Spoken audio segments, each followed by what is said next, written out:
Good afternoon, everybody. My name is John Gravel, and I work with the Gas Analytics and Detection Group here at Lesman Instrument Company. I'd like to thank all of you for joining us for today's session, which is going to focus on advances in gas analyzer predictive maintenance technologies. Siemens Process Analytics has a long history of building gas analyzers that are referred to in the industry as tanks.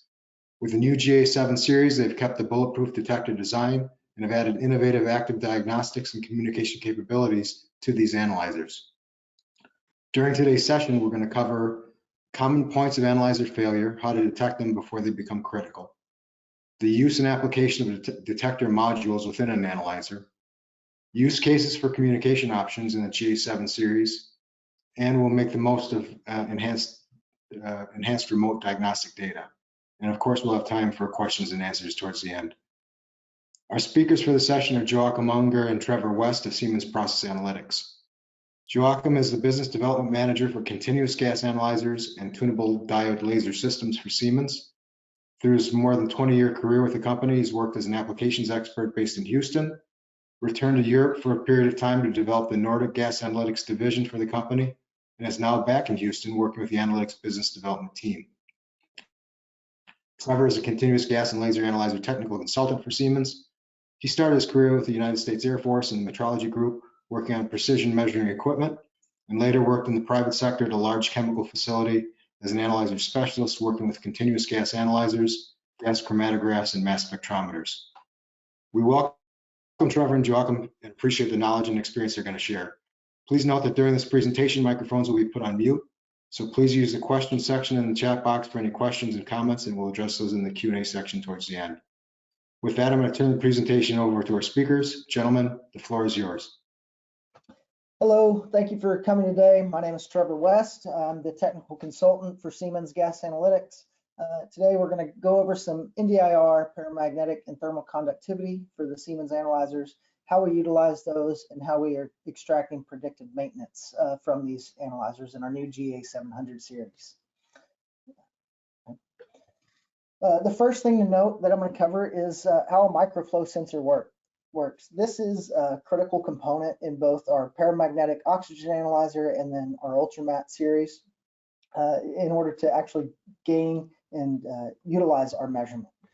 So essentially what a microflow sensor is just a Wheatstone bridge that's flowing gas across it. As that gas flows, it changes the resistance of those resistors, which there in turn creates a voltage that we can measure and correlate to a gas concentration. The first module for our GA700 is the ULTRAMAT, and I'm going to go over how NDIR technology works in the ULTRAMAT. First thing to note is we use absorption of infrared light. Specifically in our module, we're measuring light between 2 and 9 micrometers of infrared, and this is just a description of what light is and all it covers and where we're operating in. So again, we're measuring that absorption that's occurring over the sample cell. On the left, you see we have infrared light. It's going to flow through our sample cell. The molecules inside of there that are reactive are going to absorb that energy, and then they kind of start dancing around, whether it be vibration, rotation, stretching of the molecules. And then on the other side, we detect the transmission loss that has occurred. And this is kind of a cool slide that we put in here. This is the original patent for Siemens back in 1943. And in fact, our technology hasn't changed a whole lot since there. It's still great technology, robust system. We've just made minor tweaks and changes here and there to make it more reliable, accurate, and all around workhorse. So nuts and bolts of our measuring principle for the NDIR. Essentially, all we're doing is taking an infrared flashlight, shining it through this dual beam path link, chopping it up, and then measuring that absorption transmission, right? So starting at the top is our IR source. It's that fancy flashlight that we're shining through. The second is an optical filter. What that's doing is filtering out everything except for the wavelengths from 2 to 9 nanometers. Then it goes on to a beam splitter that just cuts it in half and sends it on both directions. The next and one of the more critical components of this operation is the chopper and the chopper motor. This is one of the pieces that has changed from the Series 6, but only slightly, and I'll kind of get into that in the next slide. On the left-hand side, you'll see the sample cell, and on the right-hand side, you'll see the reference chamber. That reference chamber can be either sealed with some inert gas, or it can also be a flowing reference that we'll utilize in more difficult applications to filter out the cross sensitivities. And it just overall makes it a more accurate analyzer by doing so. So as the gas is flowing through, it's going to absorb some level of that transmission. And then we get down to number 9 here, and that's our detector cells. And what that is it's filled with the sample gas that we're trying to measure. So whether it be some type of hydrocarbon or CO or CO2, what have you, that detector cell is going to be filled with a gas composition. And what happens is as the transmission comes through on the right, it's 100% makes it through. And so it's going to be always stable. On the left is our variable side. So depending on the amount of transmission that is occurring, it correlates to the temperature change. And that temperature is then going to create a pressure differential across our microflow sensor.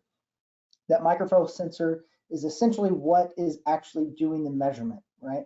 The important thing to note here is that no measuring devices or components are actually wedded to the chemical process, which makes this thing the tank that it is. If there's some kind of process upset condition and we get a contamination in our sample cell, all you have to do is take it out, clean it, and put it back in service with minimal downtime. Lastly is our decoupler, and we'll kind of get into what that is and what it means for us here in a little bit of a later slide.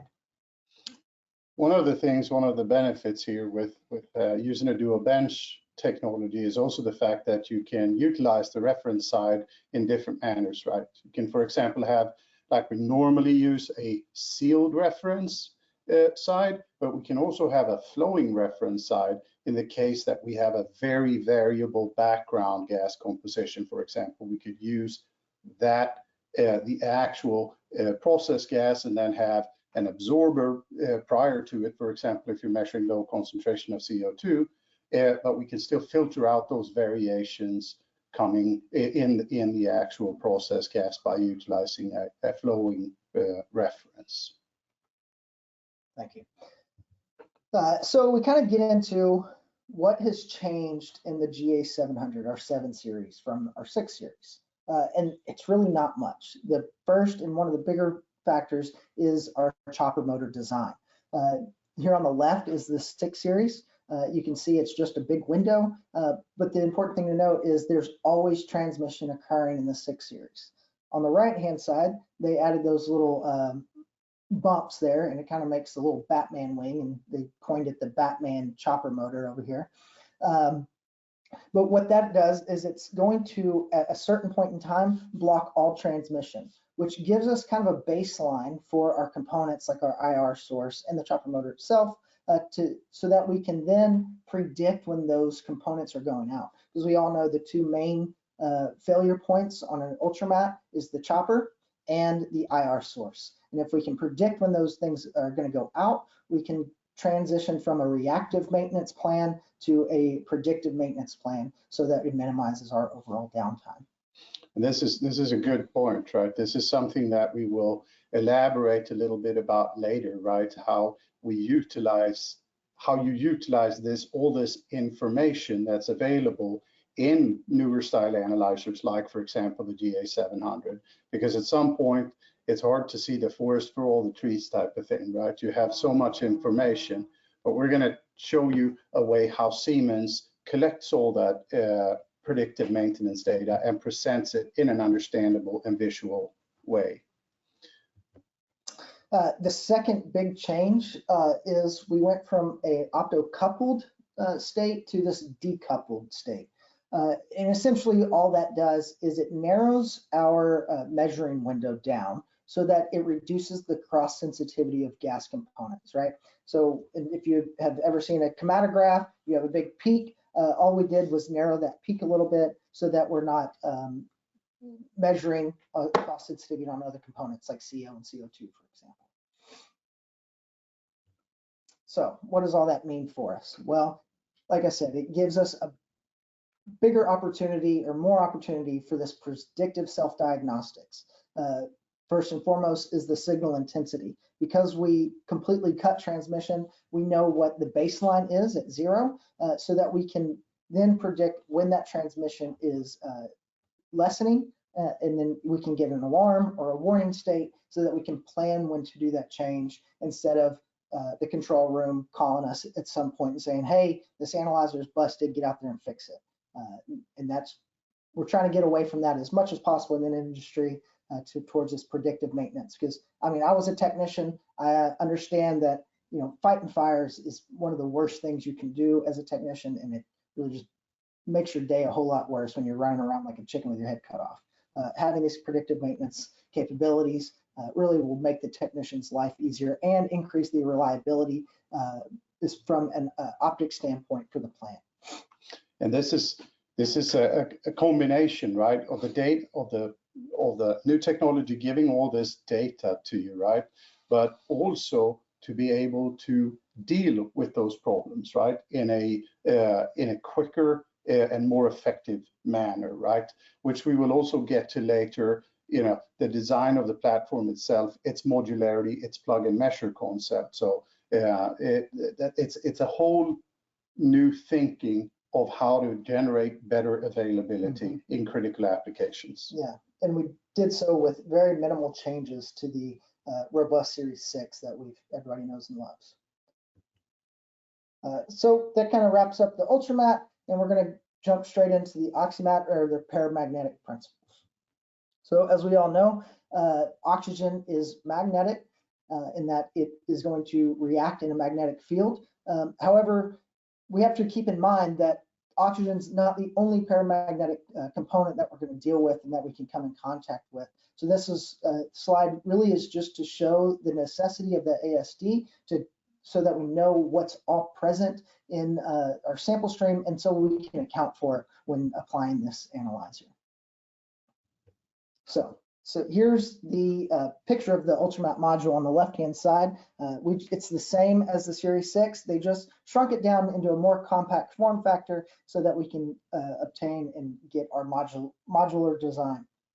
On the right-hand side is a diagram of how Siemens does the actual measurement principle here. So if we're going to start at the top again, is going to be our reference gas inlet. One point to note, that reference gas consumption is really negligible. It's a very, very low flow rate. We use restrictors to make sure that we have a constant pressure and flow. And then we're going to go down and you're going to see the microflow sensor there. And that kind of comes into play, and that's where we gain our actual measuring output. The number 3 is our reference gas paths. And what happens is they actually flow inside to our sample chamber here. The sample comes in at number 5, flows through the sample chamber, and then exits with our flowing reference. So what happens is we have an electromagnetic field over here that's pulsing. The O2 comes in and it's attracted to that magnetic field. Then you create a pressure imbalance on one side of this sample chamber. So the gas has to go somewhere, so it's going to flow more to this side, and you get a pressure differential across this microflow sensor and a flow that correlates to a voltage output that we then can take to our oxygen concentration. Down here on the bottom is actually just the same as on the top. You have a flowing reference, and this is all optional, and this is to compensate for vibration. This is a vibration sensitive application and design. So this option, if it's out in the field somewhere with high vibrations, we can put it in and compensate for that to increase our accuracy. And here's a major difference, right, between your more traditional paramagnetic dumbbell type system, right, which is a great technology if it's applied correctly and if the gas is clean. This type of system that Siemens uses is really designed for the toughest possible applications, right? The sensor, like you mentioned, is never in contact with the actual sample, right? And it also gives us an ability to provide the sample chamber in different exotic materials, right? Like cast alloy or tantalum if needed. If we know that we are dealing with a sample that could potentially be corrosive or dirty in any shape or form. And should you happen to fill your sample chamber with some sticky, nasty stuff, the good part is this is designed to be repairable, right? And cleaned. And clean. So you can easily take the cell apart. It's only a couple of stainless or tantalum plates, and you unbolt it, take it apart, and you can wipe it clean. Or sometimes, if it's not too bad, it's enough to just flush it, right, with alcohol or something similar. Yeah. And to quantify what Trevor said in the beginning, right, that we utilize that utility gas, right, which is typically in a standard application is nitrogen. Your standard size nitrogen bottle will last you at least a year. So it is truly a minuscule flow. Then there's another upside, right, with having a flowing reference style setup, because it means that we can also use this system with a so-called suppress range. So the accuracy of the measurement is defined by the range itself. It's 1% of the range. The minimum range is 0.5 volume percent. So that gives you an accuracy of 50 ppm. But if you utilize, when utilizing the flowing reference, if you want to do an oxygen purity application, for example, you can use pure oxygen as your reference gas and suppress the range to 99.5 to 100 volume percent, maintaining a 50 ppm accuracy of your measurement. So there are some true upsides with having this type of flowing reference style paramagnetic bench. Absolutely. And that wraps up the OXYMAT. It's what I love about both of these analyzers, the ULTRAMAT and the OXYMAT, is its simplicity. And then that brings us to the CALIMAT, which is even more simple in its operation. Even just looking at the module, you can tell it's quite a simple device, right? So this slide here shows some coefficients for thermal conductivity across the range of molecules. But as you see on the left-hand side, hydrogen and helium are by far the most thermal conductive molecules that we tend to deal with in standard applications. So what does that mean for us? Well, essentially what we have is a heated plate that's offset from our gas flow path. And we are going to flow sample gas through this channel. And then some of it is going to come over here. And what happens is that gas is going to take that heat with it and take it out to wherever we're sending it. But as the composition changes, the amount of heat that gas takes with it changes. And that essentially is what we're measuring. There are limitations to this, and the biggest one being this is for more purity type of applications. Hydrogen and oxygen, hydrogen and O2, helium and argon, some what have you. But it can't speciate between different thermal conductive components, right? So if there's hydrogen and helium both in there, you wouldn't be able to tell the difference between hydrogen and helium. The typical applications here are, electrolyzer applications, hydrogen in oxygen. Of course, combine that with our paramagnetic bench for oxygen in hydrogen, and you have a complete electrolyzer application. And as we're going to describe a little bit later, with the modularity of the GA700 platform, giving us the chance to combine those two technologies in one analyzer, gives us a complete electrolyzer package, right? With a CALIMAT and an OXYMAT in one analyzer. Absolutely.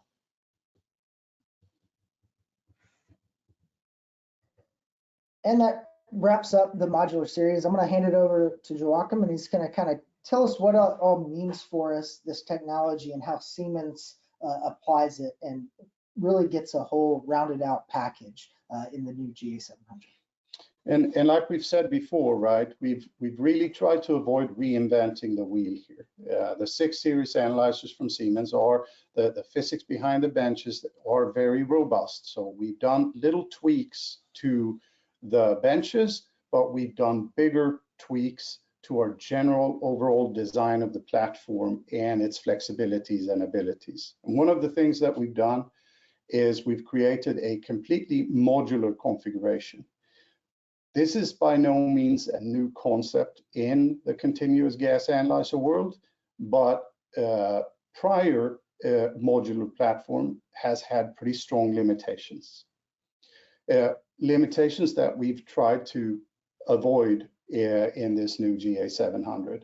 One of the things is that we have a plug and measure concept tied to the modular configuration.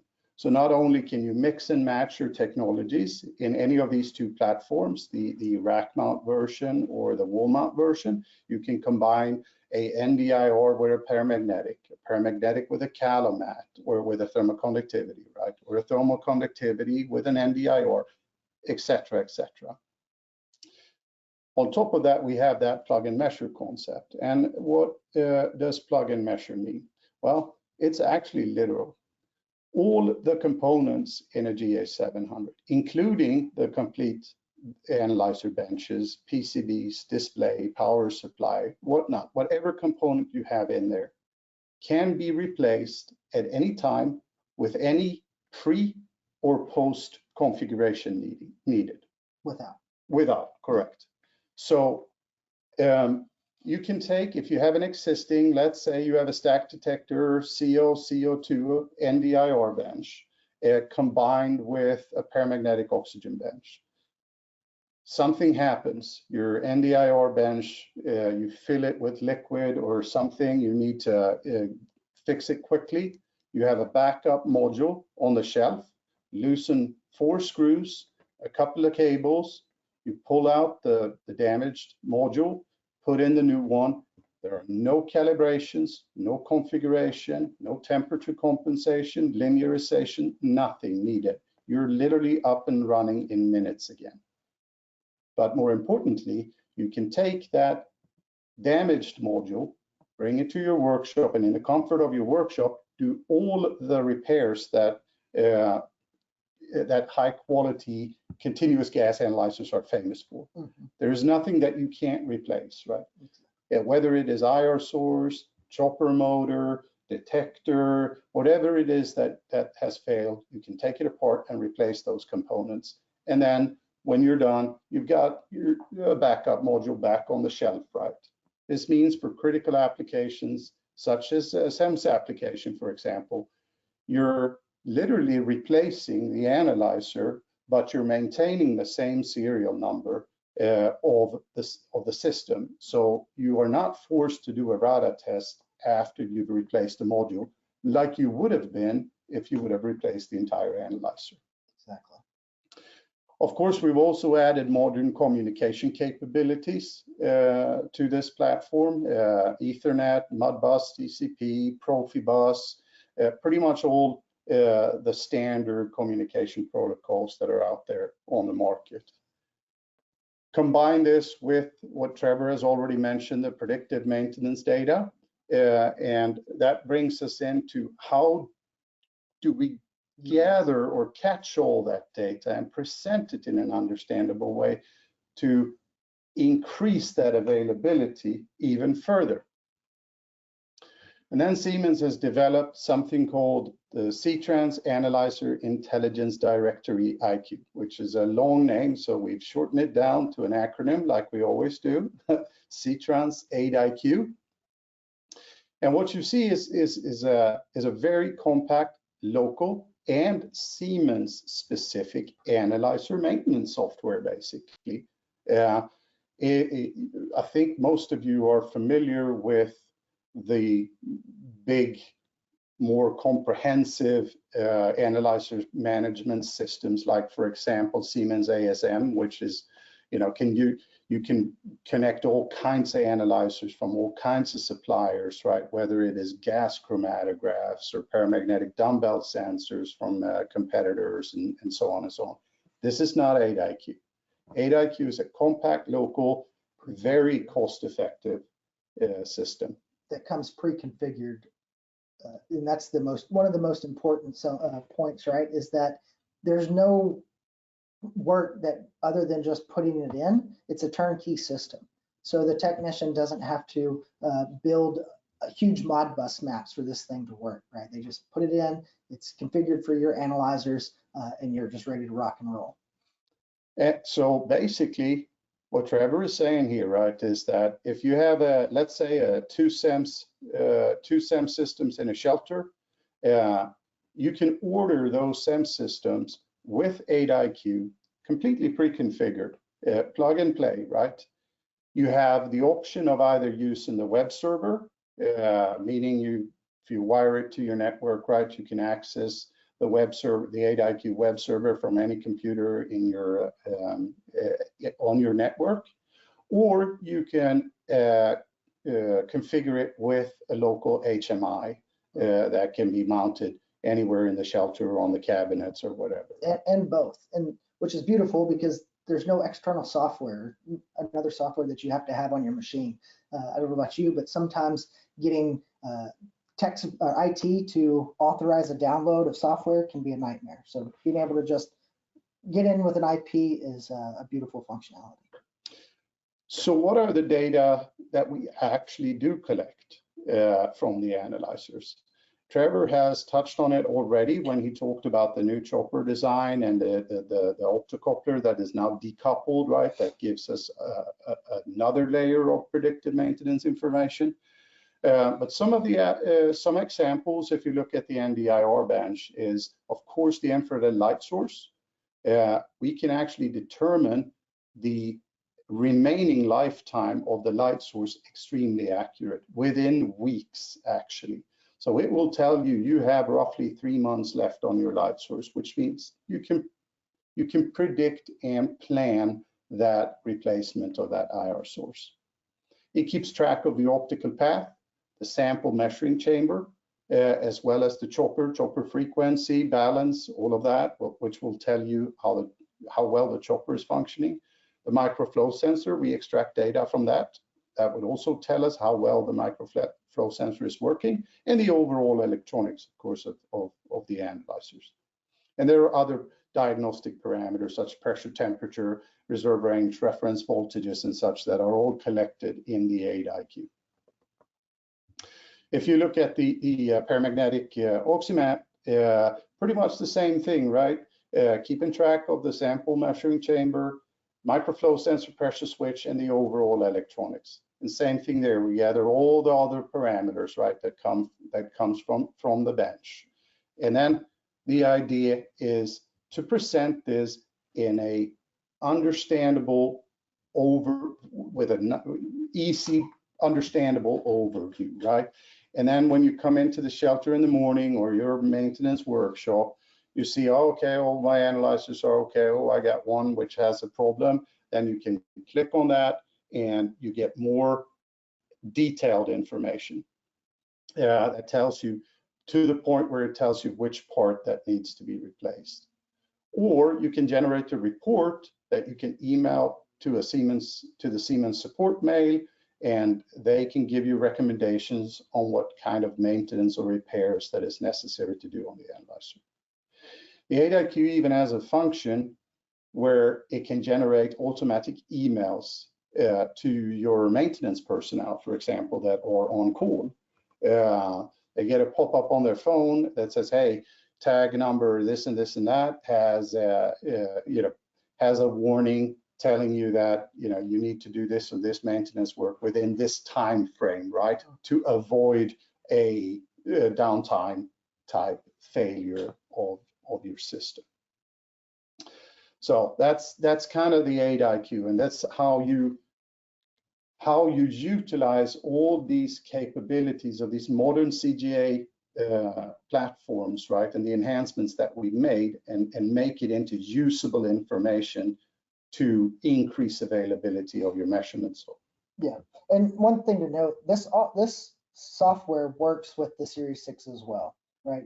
The GA700 really shines when coupled with the software, but we can configure this for existing hardware that's out in the field. So if you come to us with, hey, we got a number of SIMS applications, we want an AIQ, you can give us the serial numbers and they'll configure it for your system and you can implement it. And we can also combine this with like a 4G wireless type system for things that are way out in the field where it's not feasible to run fiber lines or network communications. You can put that over a wireless signal and have the same functionality and be able to remote into it. That's a good point, Trevor, right? Because you can actually utilize that function as well for remote access from Siemens. Yes. If you, for example, disconnect the system from your network temporarily and hook it up to the 4G function that you configure the analyzer with, you can give us a dial-in line to the analyzers, a temporary dial-in line to get access using Semantic PDM, which is our software, communicating with the analyzers, determining what kind of repairs or maintenance that's required, right?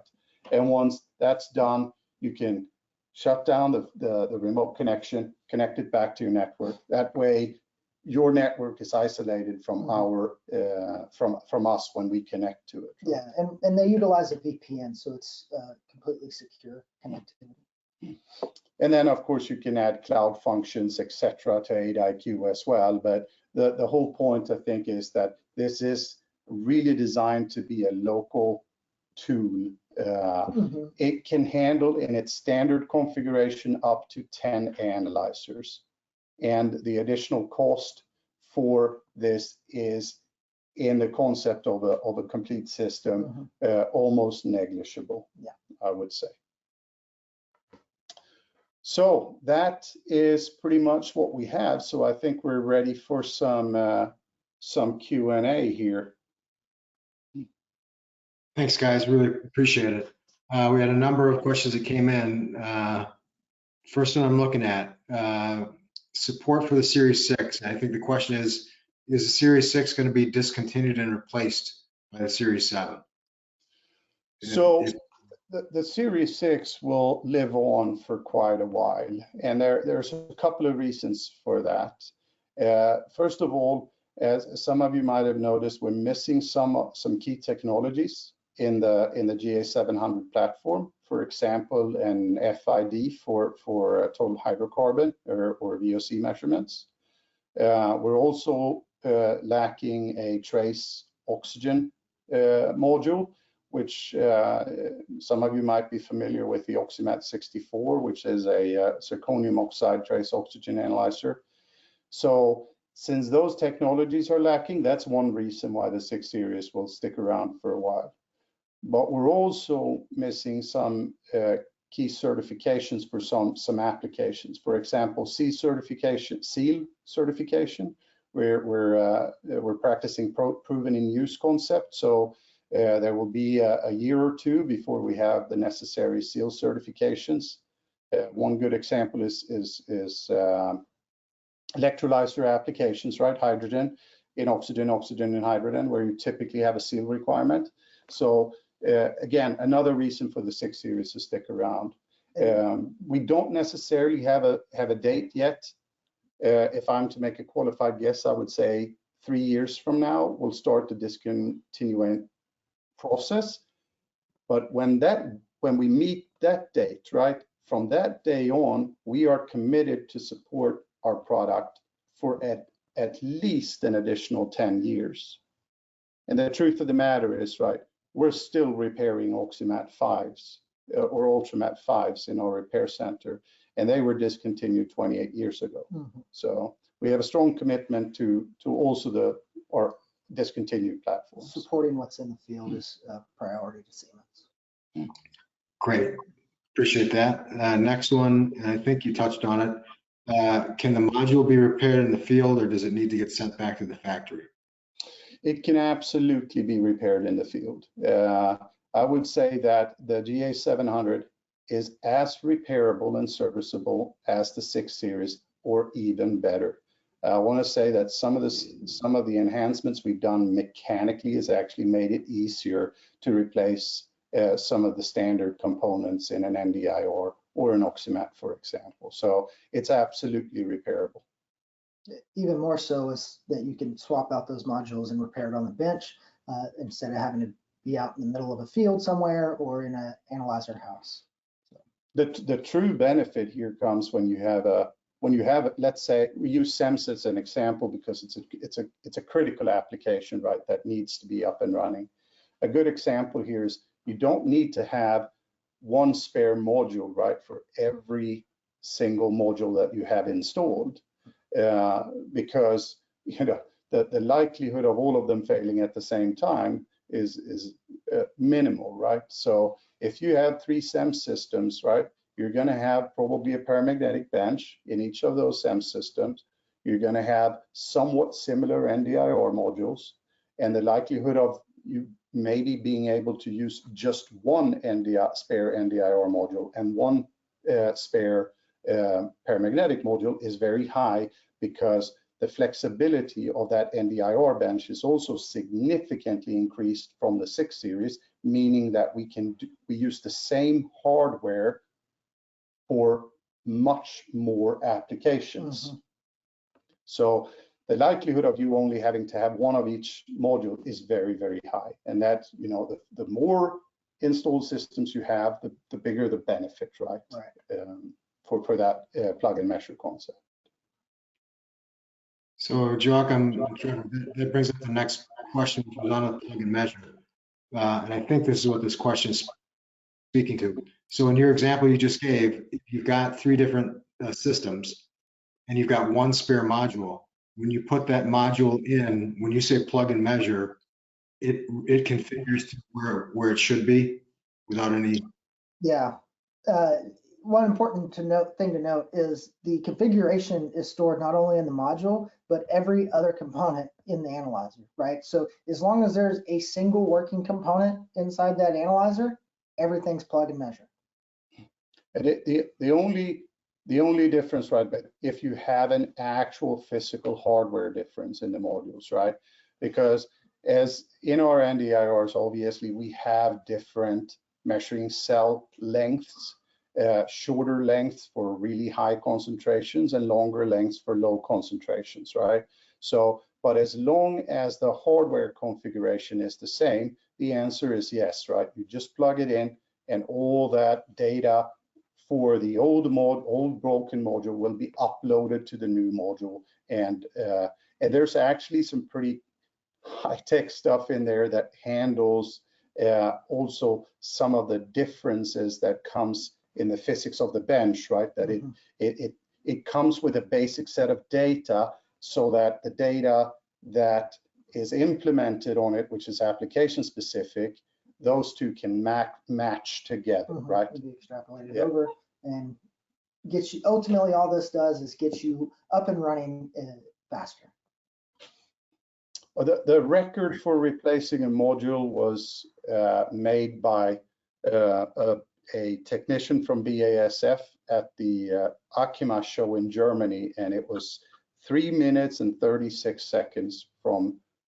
I wouldn't recommend to replace a module with that speed, but it is the record from, taking a broken module, put a new one in, and being up and running. Wow. It'll take you longer to walk out to the building. Yeah. Yeah. Now again, that analyzer was seriously damaged after that handle, so I wouldn't recommend doing it in 3 minutes and 30 seconds, but still. Quality over speed. So could you revisit suppress 0? There's a question here about suppress 0. Is that just clipping the 4 to 20 output?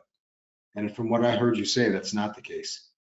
No, not at all. It is actually physically moving the range, right? So you will have the same accuracy on your 0.5% range, no matter where you put that range, right? Whether you put it between 0 and 0.5, 6.5 to 7, or 99.5 to 100, you will maintain that 50 ppm accuracy of your measurement. And we're not limited to 0.5, right? We can suppress that range down anywhere between 0 and 100. Correct. It's all about which reference gas you're using, right? And right, because accuracies are typically stated in a percentage of range or percentage of measured value. So being able to suppress that range down, because our accuracy is 1% of the full range. So we can go from 100% all the way down to 0.5, and ultimately gives us a 50 ppm LDL. That's fantastic. Next question, how many components can you measure in one analyzer? I don't know if that's a question by module or if they mean by an analyzer, rack system. Well, we can answer both questions, right? So if we look at the module as a whole, like the entire package, it's theoretically up to 4 components, right? There's some caveats to that, and it depends on the application, but the short answer is up to 4 components can be measured in a single unit, right? And that's done with 2 ULTRAMAT modules, each measuring 2 different components. And they will then be equipped with what we call a stacked detector, right? So your typical 2 component measurements is CO, NO, CO, CO2, for example. Those are typical stacked detector applications. Now, the little caveat there is with a stacked detector setup, the ranges have to somewhat correlate, right? So you're not going to be able to do a CO ppm and a CO2%, right? If you want to do a stacked detector, they're both going to have to be in the ppm range for it to work. But just like Trevor said, I mean, the theoretical number is 4 components in one analyzer. But just so I understand it, you could have one module that could be your percent level CO, CO2, and let's say you're going through a scrub process, and then measure on the low ppm range CO, CO2 on the second module. Correct. Is that okay? Got it. Yeah, effectively what you did is you took your feed and your product, instead of running them through 2 analyzers, you're running them through 1 analyzer. So the modules can be formed in series or in parallel? Yes. Yes. Now they will, as standard configuration, always come parallel for the plug and measure concept, but it is just a matter of a tubing between one module to the other, and then you have them in series, right? Because none of these technologies, except for say the FID, are destructive, right? So if you're running the gas through the paramagnetic and through the NDIR, you're not actually changing the composition of that gas any, and that's what allows us to run it parallel. When the FID finally does come out, if you wanted to run them in parallel, you would just have to put that one after whatever other technology you had, because that one is a destructive measurement. Put that at the end. Got it. Can I use 8IQ with my existing analyzers? And I can't tell you what analyzers it has. 8IQ is, on the contrary to, for example, ASM, which is our kind of our flagship analyzer maintenance software. 8IQ is Siemens specific, and it is specific to the 3 platforms that we have: the ULTRAMAT 23, the 6 series, and the GA700. And what kind of do you have to have a communication output of a 6 series? The 6 series utilizes a protocol called ELAN, so that's what we utilize. It's pretty much the same as Modbus. It's just not as commonly used, I would say. Yeah. And it's a serial communication. So, but we can extract. Obviously, we don't have the upsides on the 6 series as we've described, right, with the chopper design and the decoupled coupler, etc. So, but we can still extract tons of predictive maintenance data also out of a 6 series or a U23. And give you somewhat remote access to that 6 series, which it lacks by itself, contrary to the GA700, right? Correct. Now here's an interesting question. You mentioned about the vibration on the OXYMAT. Question is, what constitutes high vibration? What amount of vibration would be indicative of putting in a reference leg? It's a very good question and a tough one to answer, right? But let's put it this way. If you're feeling it, you should probably have a compensation. You should probably have a compensation, right? If you're feeling it through your feet at the installation point, right, that it's vibrating, or the wall, or wherever else that this thing is on. Correct. Then you should have the vibration compensation design. We've had cases where, you know, we've had big analyzer shelters where they've had massive HVAC systems, and we've placed the paramagnetic analyzers right next to those big air handlers, and that we've seen effects from it, right? So again, and then, you know, if you put your hand against the wall in those shelters, you feel those vibrations very, very clearly. Excellent, thank you. And the last question that I see, enclosure purge for C1D2. So are there certifications? You showed, I saw the rack and the field mount configuration in one of the slides. Yeah, the big difference there, which is really a kind of a big change actually, going from the 6 series to the 7 series or the GA700 is on the wall mount version, or as we used to call it, the field mount version, right? And that is that now we have 2 different hardware configurations. One, which is for class 1 div 2 non-flammable gases. Sample. It's flammable sample gases, which, you know, again, we can use the example of a SEMS, right? Where you will not need a mini purge or a C purge on your system. And you have a second version, which is for non-flammable or flammable sample gas. That, if it is a flammable sample gas, it will require a mini purge, and it will be mechanically equipped with purge inlets and outlets. So that's a difference, right? And because with the 6 series field mount version, we always recommended a mini purge in all cases based on the certificate. So if I heard you right, in this instance, the driver of the mini purge decision is going to be whether or not you're pulling in flammable gas into the analyzer. Correct. Not your classification, but actually the composition of the gas you're measuring. Yes, sir. Correct. Okay. Right, that makes sense. All right, let me just take one scan for see if I missed anything.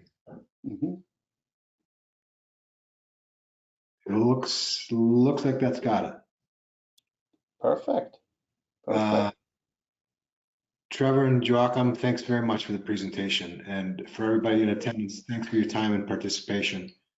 If anybody has any follow-up questions or a specific application question, feel free to give me a call at the Lesman office, 800-953-7626. If you do not know your account manager, your Lesman account manager, feel free to ask for me. I'll make sure you get taken care of. Or you can email me directly at johng@lesman.com. Also, if you want to know more about any of the technologies we support, all these webinars are posted both on our website and our Lesman Instrument Company YouTube channel. And finally, a request, if there are topics you'd like us to cover in upcoming webinars, please send me an email with the subject. As you can see, we have lots of product and process application specialists with a lot of expertise that are happy and willing to share that information. So please let me know what you'd like to see us cover, and just email me at johng@lesman and we'll take care of it. If there are no further questions at this stage, I think our presentation will conclude. I want to thank everybody again, and especially Trevor and Joakim for their information and knowledge and wisdom. Greatly appreciated, guys. Thank you. Thank you. Thanks everybody.